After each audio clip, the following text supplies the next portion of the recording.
Que Dieu vous bénisse abondamment.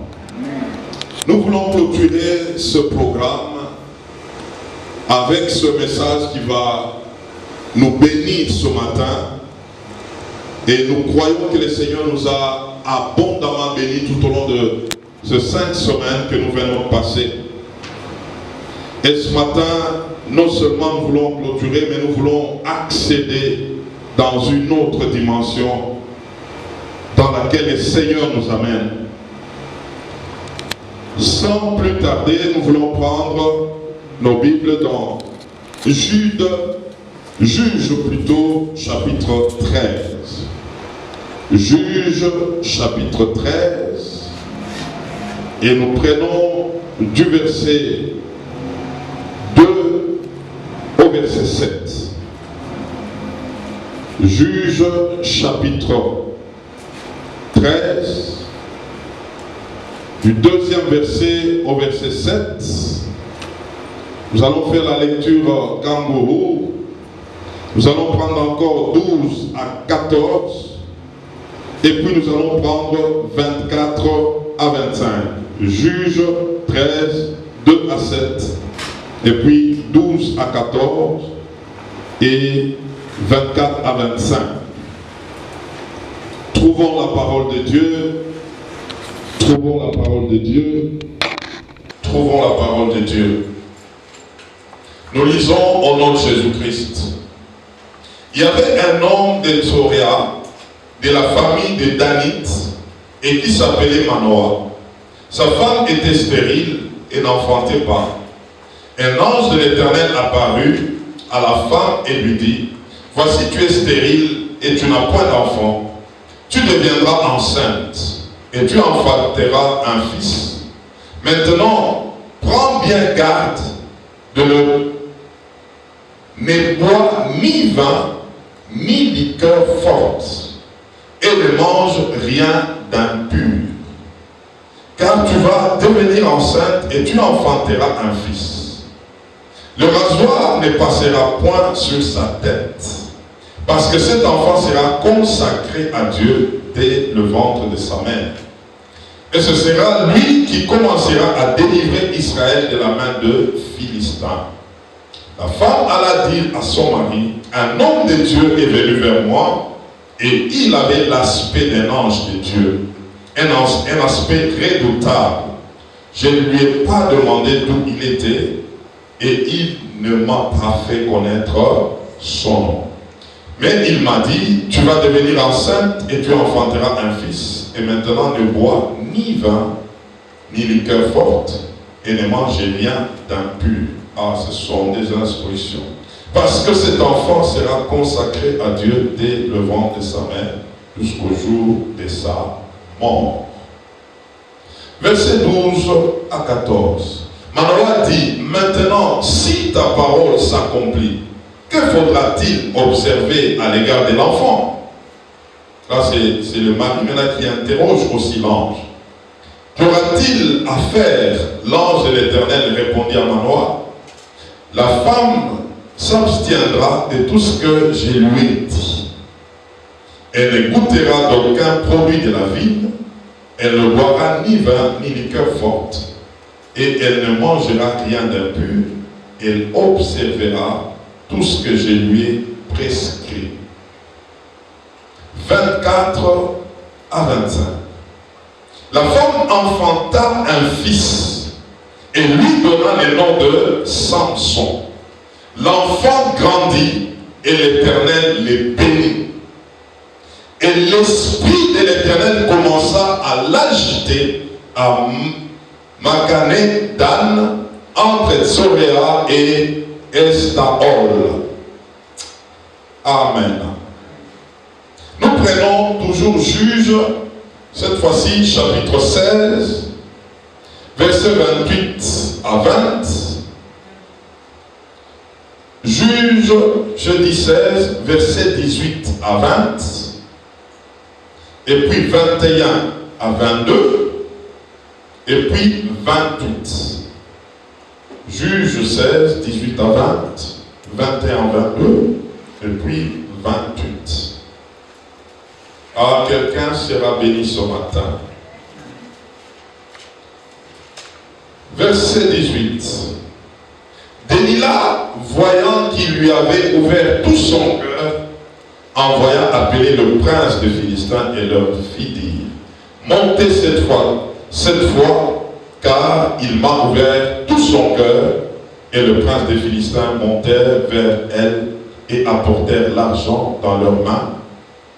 Elle l'endormit sur ses genoux, et ayant appelé un homme, elle rasa les 7 tresses de la tête de Samson, et commença ainsi à les dompter. Il perdit sa force. Elle dit alors, les Philistins sont sur toi, Samson. Et il se réveilla de son sommeil et dit, je m'en tirerai comme les autres fois, et je me dégagerai. Il ne savait pas que l'Éternel s'était retiré de lui. Les Philistins le saisirent et lui crevèrent les yeux. Ils le firent descendre à Gaza et le lièrent avec des chaînes de reins. Ils tournaient la meule dans la prison. 22. Cependant, les cheveux de Samson recommençaient à croître depuis qu'il avait été rasé. 28. Alors Samson invoqua l'Éternel et dit, Seigneur éternel, souviens-toi de moi, je te prie, ô Dieu, donne-moi de la force seulement cette fois, et que d'un seul coup, je tire vengeance de Philistins pour mes 2 yeux. Amen. Et enfin, nous prenons Agé, chapitre 2, verset 9. Agé, chapitre 2, verset 9. La gloire de cette dernière maison sera plus grande que celle de la première, dit l'Éternel des armées. C'est dans ces lieux que je donnerai la paix, dit l'Éternel des armées. Amen.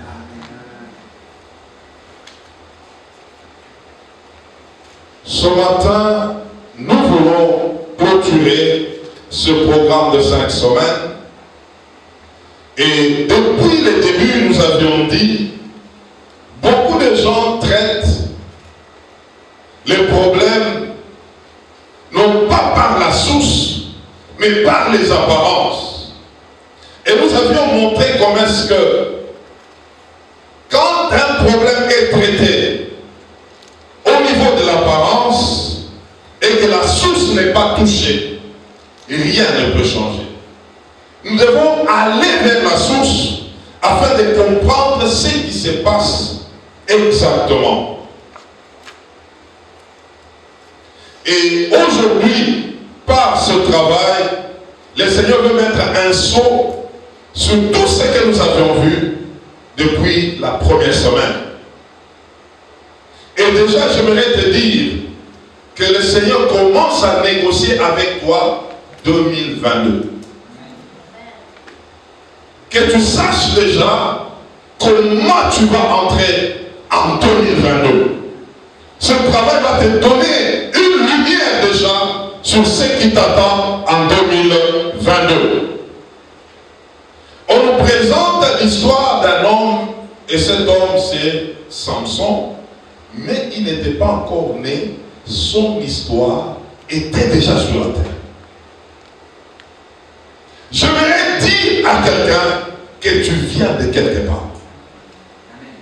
Avant même que tu ne sois sur cette terre, tu étais dans l'éternité. Dieu t'avait déjà conçu. Dieu t'avait déjà préparé. Ici, Israël avait des problèmes, mais Dieu voulait libérer son peuple. Il a commencé à préparer un couple. Suivez-moi très bien. Il regarde un couple et ce couple était stérile.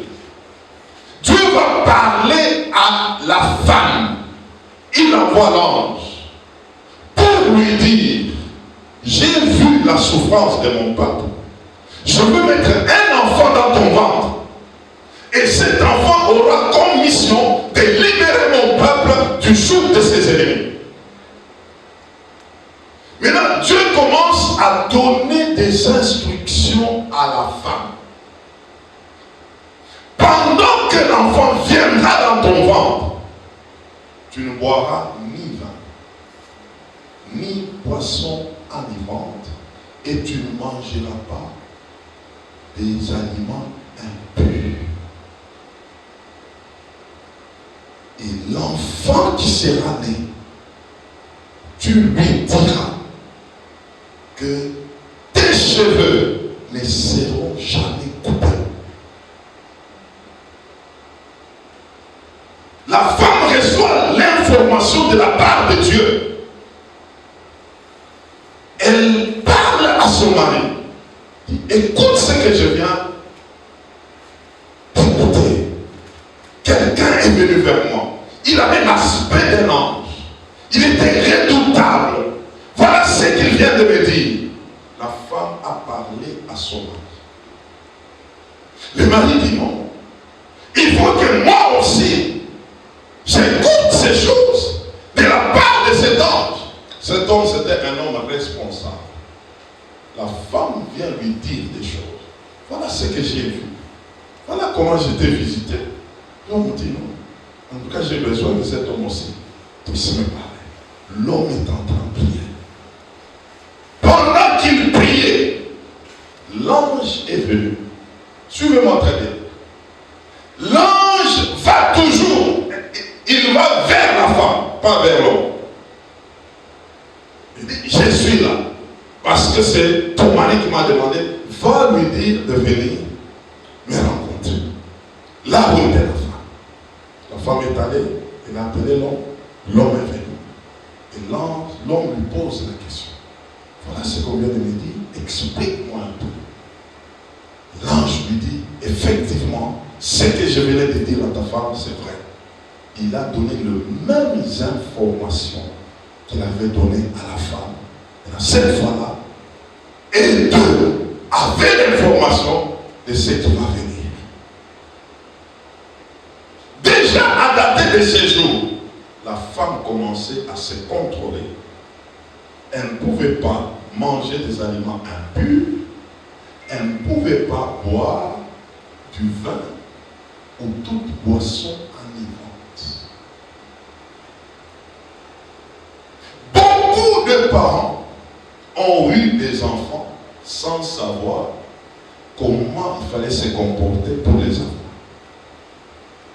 Sans aucune instruction de ces enfants-là.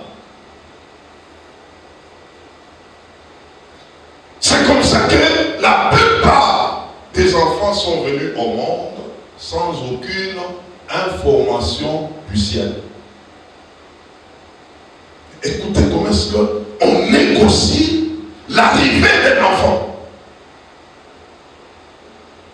Ça, c'était l'enfant de Dieu, venu pour une mission. Et je vais te dire, tel que tu es là sur la terre, c'est pour une mission. Mais seulement, tu n'as pas reçu c'est à quoi tu étais destiné. Ta raison d'être, personne ne te l'a dit. Ça, c'est le problème de plusieurs aujourd'hui, où ils arrivent comme des gens qu'on a jetés seulement sur la terre. Il entre aussi sur la terre. Il est là. Tu vois où il ne sait pas. Qu'est-ce que tu dois faire, il ne sait pas. Il est là. Moi, je vais commencer par là. Et nous avons des gens comme ça. C'est pourquoi il y a des gars sur la terre. Maintenant, cette femme, pendant qu'elle vivait, elle se disait, je dois préparer l'arrivée d'un enfant. Avec une telle discipline. La Bible est en train de dire, dans Éphésiens chapitre 5, verset 18, ne vous enivrez pas de vin, c'est de la débauche, mais soyez remplis du Saint-Esprit. Et donc, quand on disait disait à cette femme de ne pas prendre ni du vin ni boisson enivrant, mais il fallait prendre quelque chose. Il fallait être rempli du Saint-Esprit. Il fallait s'enivrer du Saint-Esprit. Il fallait être à l'état de quelqu'un qui est en train de prendre la boisson du Saint-Esprit. C'est à cela que cette femme devrait faire, afin que cet enfant soit à la hauteur de la mission. Pas prendre des aliments impurs. Matthieu chapitre 4, verset 4 nous dit, l'homme ne vivra pas que de pain seulement, mais de toute parole qui vient de la bouche de l'Éternel. Mange la parole et enivre-toi du Saint-Esprit. Et l'enfant qui viendra, il aura toutes ces choses. Il sera un enfant rempli du Saint-Esprit et rempli de la parole de Dieu. Il comprendra sa mission. Et c'est comme ça que cette femme devrait se préparer dans notre entendement d'aujourd'hui. C'est que nous devons nous préparer par une vie remplie du Saint-Esprit, une vie pleine de la parole de Dieu. Et notre postérité sera une postérité bénie. Sera une postérité qui accomplira le dessein de Dieu. Parce que nous les préparons à ce qu'ils accomplissent. C'est à quoi Dieu les a placés sur la terre. Une vie de la plénitude du Saint-Esprit et une vie pleine de la parole va amener ceux de notre postérité à découvrir leur raison d'être sur la terre. Il y aura des paroles qui commenceront à sortir. Il y aura des orientations parce que ceux qui les portent, ils ont la vie remplie du Saint-Esprit. Ils ont la vie remplie de la parole. Et les enfants qui viendront seront des enfants destinés à accomplir leur raison d'être sur la terre. Rien ne sera caché. Ils comprendront ce qu'ils doivent faire. Maintenant, les contraintes, c'est ce que nous avions suivi même pendant toutes les semaines passées. Regardez comment Dieu donne l'information de ce que sera cet enfant. C'est comme ça que pour ceux qui ne sont pas avec Dieu, on leur prépare à avoir des enfants sacrifiés. Là, on parlait de la fête de Samson. Samson n'était pas encore là. On avait déjà dit qu'il sera consacré. En fait, il sera déjà sacrifié à Dieu. Maintenant, le contraire, c'est comme ça qu'on sacrifie des vies, des gens, avant qu'ils ne viennent. Les gens négocient. Comment il sera, comment on fera. Mais on ne dit pas à ses enfants. Mais écoutez, Dieu est très bon. Quand c'est Dieu, l'enfant sera au courant, frère. Il fallait dire à Samson, voilà ce que Dieu nous a dit sur toi. Tu seras consacré à Dieu et tu ne couperas jamais tes cheveux. Samson les savait. Mais pour nos parents, pour ceux d'autrefois, ils sacrifiaient des enfants sans même leur dire. Frère, tu vois comment est-ce que Satan n'est pas bon. Dieu te consacre, il te dit, vous allez lui dire. Il y avait ici la responsabilité des parents et la responsabilité de l'enfant. On parle aux parents, les parents ont observé, la maman a observé la discipline et l'a fait. Maintenant, quand Samson est né, Samson commençait à grandir. Un jour, on appelle Samson, viens ici, mets-toi ici. Tu vois, Samson, tu es venu de Dieu. Écoute, avant que tu ne sois né, Dieu m'avait parlé. Moi, ta mère, j'étais stérile.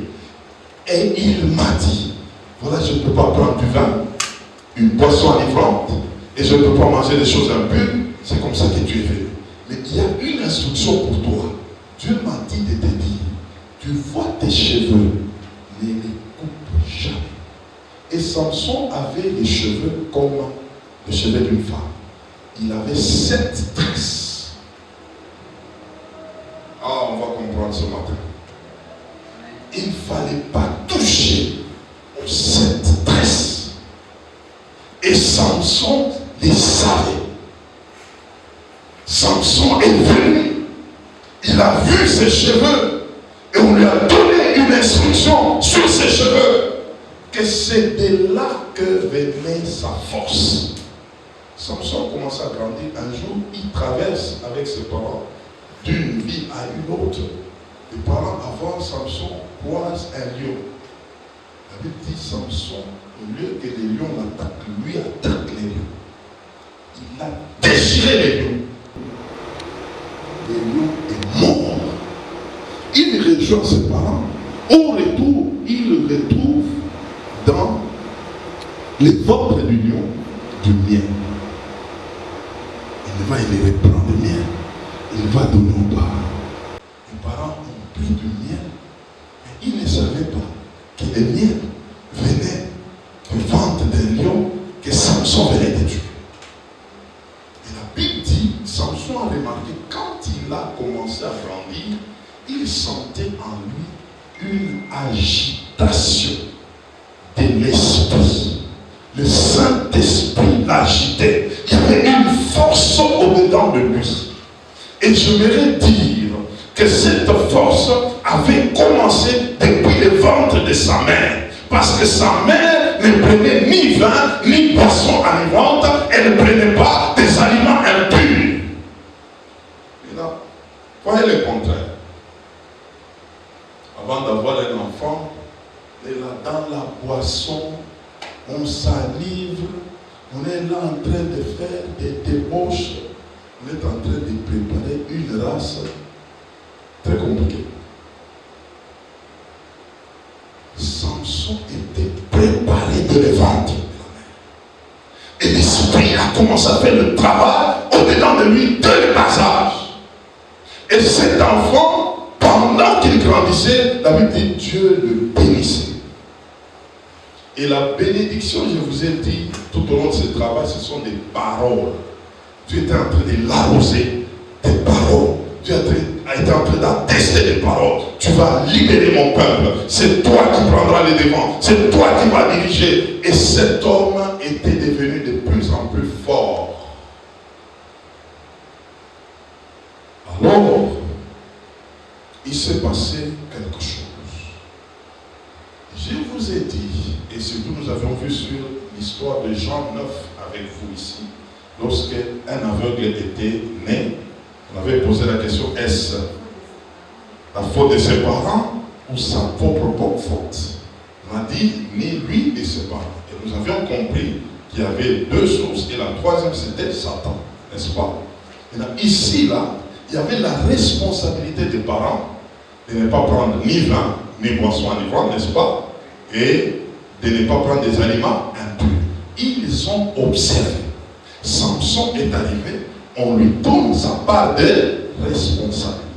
Je vais dire, et je l'ai dit, il n'y a pas toujours la responsabilité des parents, il y a aussi la responsabilité des enfants.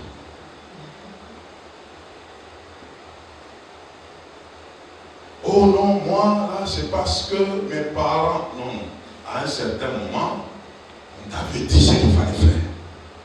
À un certain moment, il fallait prendre aussi ta vie en main. À un certain moment, il ne faut pas tout mettre sur les parents. Samson avait reçu sa part de responsabilité. Tu as 7 tresses. Que les rasoirs ne touchent jamais à ces 7 tresses. Tu es consacré à l'Éternel. Comporte-toi bien. Les parents ont parlé, les parents ont fait leur part. C'est comme ça que, même devant les jugements derniers, chacun rendra compte. Chacun rendra compte. Je n'ai pas arrivé à dire que non, en tout cas moi je suis né. Nous allons comprendre aujourd'hui, il n'y a pas une erreur qu'on ne peut pas réparer. Alléluia. Si quelqu'un ne répare pas une erreur, c'est que c'est lui. Samson était responsable maintenant de sa part. Samson commençait à vivre. Il savait qu'il était un consacré de Dieu. Il savait qu'il avait une mission. Et Samson, à un moment, il commençait à se mener par la convoitise de l'humain. Il est tombé entre les mains d'une femme qu'on appelle Délila. Et cette femme était belle de figure. Et cette femme a attiré Samson par la séduction. Et cette femme a commencé à chercher à obtenir la source de la force de Samson.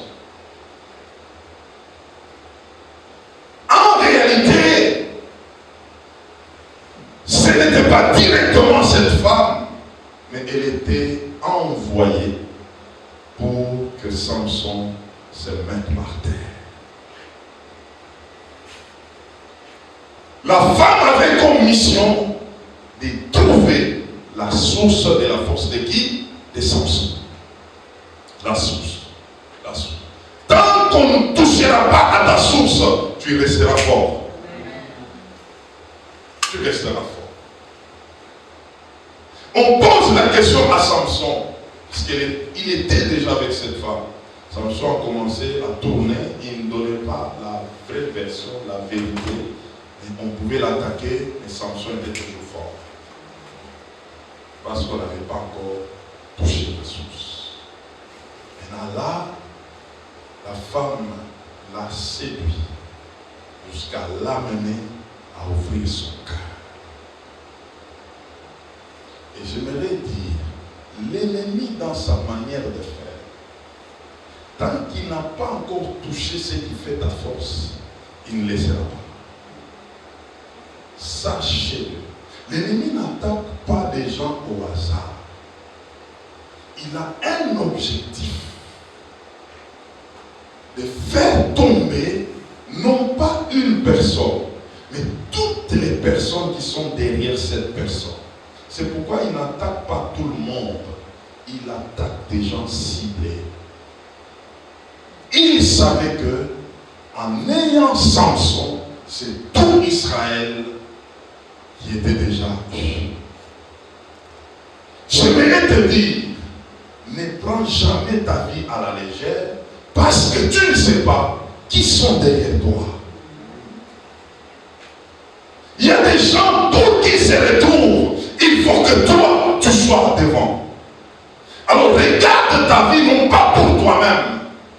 Regarde-toi que derrière toi, il y a des gens qui doivent te regarder, qui doivent compter sur toi, qui doivent vivre pour toi. Eh bien, fais attention à ta vie. Beaucoup de gens disent, si je vis, je suis libre, c'est moi-même. J'aimerais te dire ce matin, tu n'es pas libre, tu n'es pas toi-même. Il y a des gens que Dieu avait mis derrière toi. Pour que par toi, que ces gens-là se retrouvent, sois responsable. Samson s'est retrouvé, il a ouvert son cœur à la femme.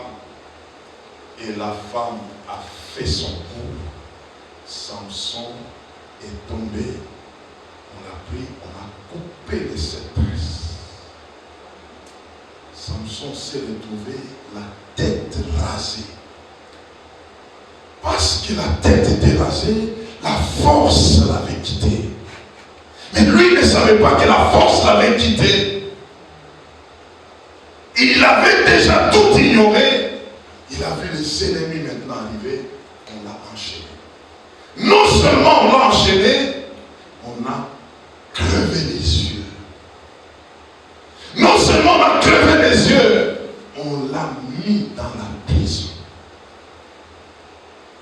Un aveugle, tête rasée, enchaîné dans la prison. Comment est-ce qu'il va sortir? Il y a des situations qui, pour s'en sortir, il faut seulement l'intervention divine. Ça là, je ne sais pas par où Samson devrait commencer. Il ne voit plus. Un peuple sans révélation, c'est un peuple sans frein. Il n'y a pas de vision. Tu vas arriver comment? les yeux sont crevés, tu vas arriver comment? Non seulement on a crevé les yeux, on a enchaîné, non seulement on l'a enchaîné, on l'a foutu en prison. On attrape un aveugle frère.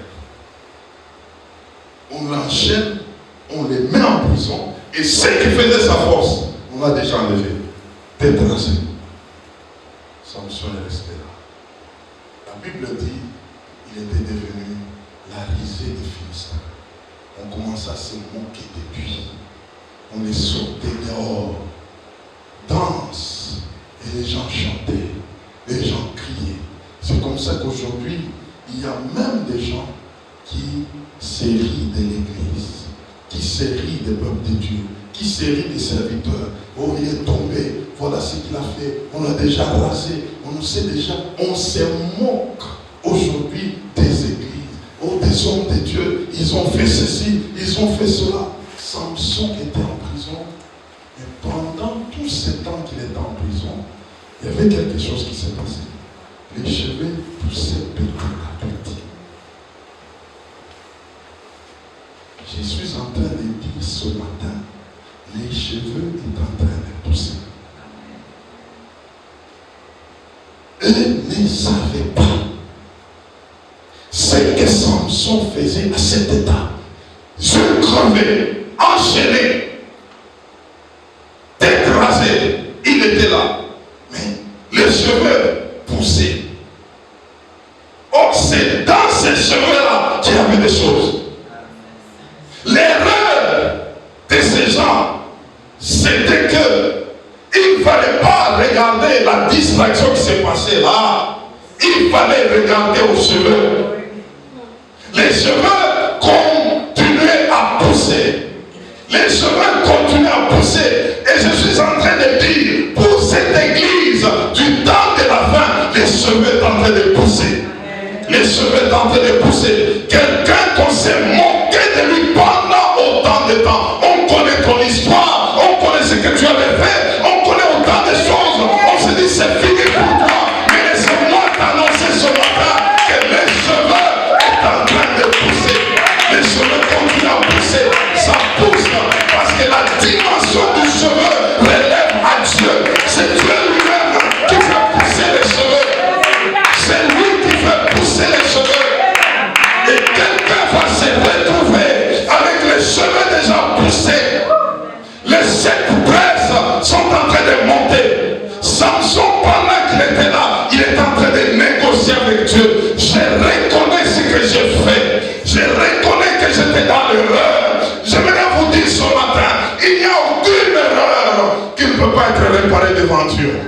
Samson savait ce qu'il avait fait. Il a parlé, il a pleuré devant Dieu.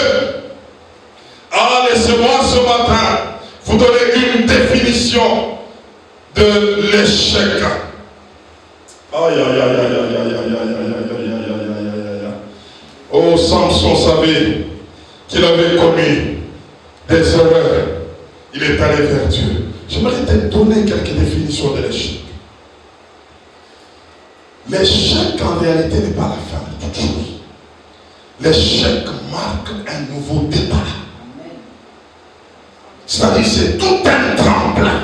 Quelqu'un qui a échoué, c'est comme quelqu'un qui est rentré en arrière pour maintenant sauter encore davantage.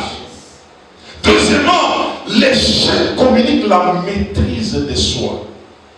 Vous savez, pour la plupart des gens, il a tellement échoué.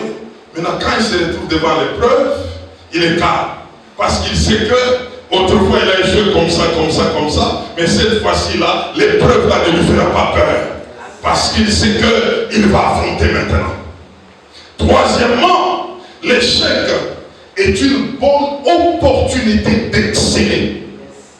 Quelqu'un qui a échoué, il a regardé les contours de l'échec.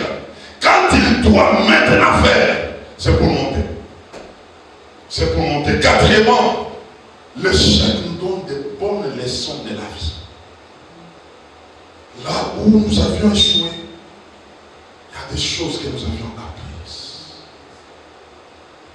Ça communique la sagesse. communique un sens de vie responsable. L'échec. Ne regarde jamais l'échec comme la fin. Regarde l'échec comme une opportunité. Regarde l'échec comme un nouveau départ. Et je suis en train de dire à quelqu'un aujourd'hui, il te faut négocier un nouveau départ. Comment négocier ce nouveau départ? Je vais te donner quelques points qui vont t'aider à négocier un nouveau départ. Samson était en prison, enchaîné, les yeux étaient crevés, mais il négociait un nouveau départ. Alléluia. Premièrement, pour négocier un nouveau départ, il faut arrêter de s'apitoyer sur le passé. Il y a des gens, il avait connu un passé. Un passé où Samson était en train de déchirer les lions. Il veut rester là-bas. Non, il ne faut pas rester là-bas. Le passé où quelqu'un peut dire, autrefois, voilà ce que j'étais, voilà ce que je faisais. Non, non. Autrefois, j'étais. Non, non, non. Quelqu'un qui négocie un nouveau départ, il ne s'apitoie jamais sur le passé. J'aimerais dire à quelqu'un, le passé est passé. Regarde vers l'avant. Il y a plus que le passé. Deuxièmement, comment négocier un nouveau départ? Il faut accepter la responsabilité et tirer des bonnes leçons. En arrêtant d'accuser les autres. Je disais, accepter sa propre responsabilité et tirer des bonnes leçons en refusant d'accuser les autres. C'est très facile lorsqu'on pose la question à quelqu'un, pourquoi ça n'a pas marché? C'est très facile de dire, c'est les autres. C'est tel. C'est tel autre. Il m'a refusé l'occasion. Il y a des enfants qui disent, c'est les parents. Ils ne m'ont pas permis d'étudier. Si je suis là, c'est parce que toi tu ne m'as pas payé les études. Si je suis là, c'est parce que toi tu ne m'as pas donné à manger. Si je suis là, écoutez-moi frère, il y a des enfants, il y a des gens qui s'en sortent sans qu'il y ait une main de quelqu'un. Mon frère, j'ai échoué ici parce que vous ne m'envoyez pas l'argent. C'est comme ça là, donc mon échec là, c'est vous. Et l'enfant est en train de faire la pression par rapport. Moi là, tel que je suis là, si ça ne marche pas là, c'est toi. Non, non, ce n'est pas lui, c'est toi-même. Vous savez, il y a quelqu'un, un sage a dit, quand tu es là, tu pointes quelqu'un. C'est toi. Il dit, ça là, ça pointe. Le toi ici, te pointe. Et qu'est-ce qu'il a dit? Dans toute responsabilité, 25% seulement appartiennent aux autres. Mais 75% c'est toi. Et ça là, Dieu est témoin. Parce que quand tu pointes comme ça et ça pointe Dieu. Dieu est témoin.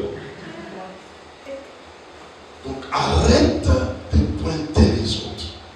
Quand je suis là, ce qui m'arrive, ce sont les autres. Ils m'ont poussé. D'autres qui diront même, non, ce sont les amis. Moi, j'étais influencé par tel ami. Il m'a amené dans la débauche. Il m'a... Non, non, non, non, non. C'est toi. Prends ta responsabilité en main. Tu peux redémarrer. Troisièmement, comment négocier un nouveau départ? Il faut s'engager de nouveau dans la course. Ne te mets pas à l'écart. Ne dis pas parce que telle chose m'est arrivée, c'est fini pour moi. Je me retire. Ne te retire pas. Ne cesse pas non plus d'attendre. Commence là où tu peux commencer. Parce que tu as appris des choses. Par rapport à ton échec, maintenant lève-toi. Il y a quelque part où tu dois commencer. Tu as appris de tes échecs. Maintenant, tu peux démarrer autrement. Commence. Ne reste pas oisif. Commence. Quelque chose va bouger. Et quatrièmement, enfin, il faut garder jalousement tes cheveux. la chose qui fait ta force venant de la part de Dieu, il faut la garder. Accepte qu'on te coupe même le bras, mais qu'on ne te coupe pas les cheveux. Qu'on ne te coupe pas les cheveux. Et quand j'ai parlé des cheveux, il y avait sur la tête de Samson 7 tresses. Et quand nous parlons d'Ésaïe chapitre 11, versets 2 à 3, nous retrouvons les 7 esprits de l'Éternel. Il y en a 7. Il y a l'esprit de l'Éternel. Il y a l'esprit de sagesse. Il y a l'esprit de conseil. Il y a l'esprit d'intelligence. Il y a l'esprit de force. Il y a l'esprit de connaissance. Il y a l'esprit de la crainte de l'Éternel. Cet esprit, en réalité, qui gouvernait, qui gérait Samson. C'est pourquoi il avait la force. Parce qu'une tresse était symbolisée par la force. Il y avait la sagesse, il y avait l'intelligence, il y avait les conseils, il y avait la connaissance, il y avait la crainte de l'Éternel. Alors regardez mes frères, lorsqu'on a coupé tous ses cheveux, il s'est retrouvé sans tous ces 7 esprits et il ne pouvait plus être fort. C'est pourquoi je te dis ce matin, il faut garder jalousement ce qui fait ta force. Ne jamais monnayer cela. Mieux vaut mourir. Si l'on veut prendre ce qui fait ta force, ta mort aura une raison devant Dieu. Mais continue à vivre en perdant ce qui fait ta force, c'est vivre inutilement. Tu seras la honte de plusieurs, la honte de ta génération. Et comme je l'ai dit, je vois que les cheveux sont en train de pousser. C'est pourquoi Agé est en train de dire, la gloire de la dernière maison sera plus grande que celle de la première. Samson pouvait dire, pendant qu'il a constaté, il n'avait plus de yeux, il était là, mais sa tête commençait à bouger. Mais il n'avait pas de cheveux, il n'avait pas plutôt des yeux. Il était enchaîné, il avait des chaînes, il pouvait marcher mais avec des chaînes. Samson a dit à l'homme qui l'escortait, il dit, aide-moi que je retrouve les 2 colonnes. J'aimerais seulement m'appuyer sur les colonnes. Mais pendant que dans sa tête, les 7 tresses commençaient à tourner et la force, il a senti que la chose là est rentrée en lui. Parce qu'il est passé par la repentance, il est passé par les pleurs, il a pleuré, mais les autres ne savaient pas. Frère, il ne faut jamais se moquer de quelqu'un qui était avec Dieu. Toi, tu crois qu'il n'a toujours pas avec Dieu. Il peut réparer même à l'intérieur. C'est ce qui s'est passé avec Samson. À l'intérieur, il a pleuré. Et Dieu l'a écouté. Dieu a fait pousser les tresses. Et la Bible déclare, quand il a touché les colonnes, il s'est appuyé aux colonnes. Il a fait des dégâts plus que quand il avait même les yeux.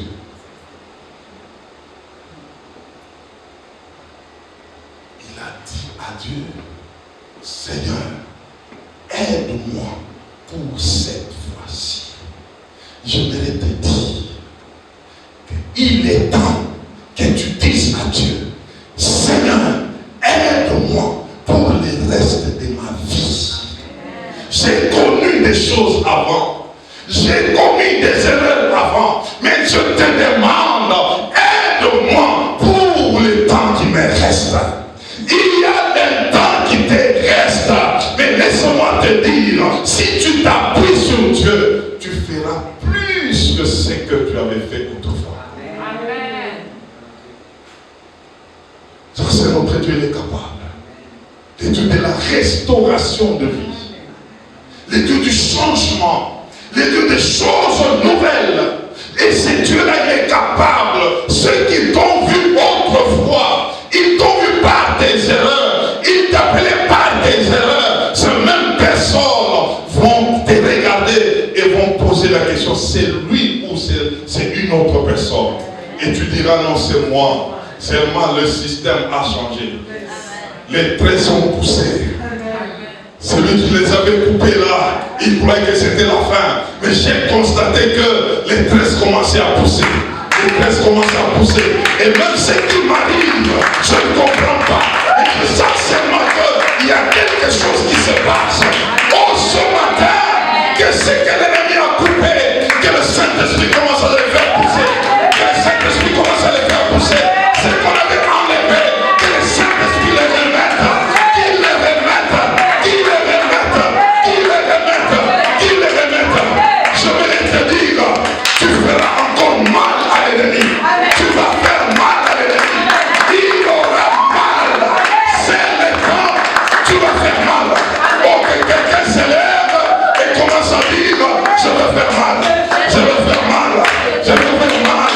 Quand les traits se poussent, je vais faire mal. Je vais faire mal à l'ennemi. Ce n'est pas fini. Ce n'est pas fini. Je vais faire mal. Je vais faire mal. Je vais faire mal. Je vais faire mal. Je vais faire mal. Ce n'est pas fini. Je vais faire mal. Je vais faire mal. Je vais faire mal. Ce qui me reste sous cette terre, je vais faire mal. Je vais faire mal. Je vais faire mal. Je vais faire mal. Je vais faire mal. Je vais faire mal. L'ennemi va s'étonner. Les forces des ténèbres vont s'étonner. Oh, ils auront mal. Ils auront mal. Et qui croyaient que c'était fini. Mais ce matin, ils auront mal. Ils auront mal. Ils auront mal. Oh, je vois tes cheveux pousser. Je vois tes cheveux pousser. Je vois tes cheveux pousser. Je vois tes cheveux pousser. Je vois tes cheveux pousser. Oh, va chiter les bras. Yandara va chiter les bras. Bondoro va chiter les bras. Yandara va chiter les bras. Seigneur, merci. Merci pour ce que tu viens d'accomplir. Que toute la gloire te revienne dans le nom de Jésus-Christ. Nous avons ainsi prié. Amen. Amen.